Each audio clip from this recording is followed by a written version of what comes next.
Hello, good morning. Next ko lang po yung aking inahin at aking gagawing inahin. Yan po, ganyan lang po ang ginawa kong kulungan. Although para sa po may tali sila.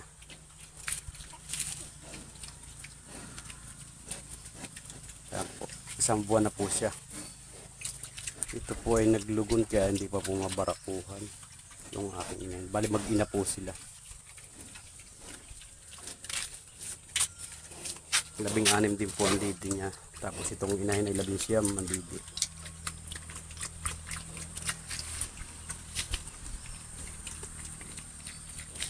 Diyan lang po kasi simple ang ginawa kong kulungan. Kawayan lang.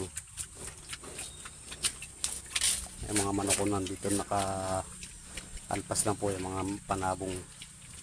Hindi po kasi ako mahilig magsabong.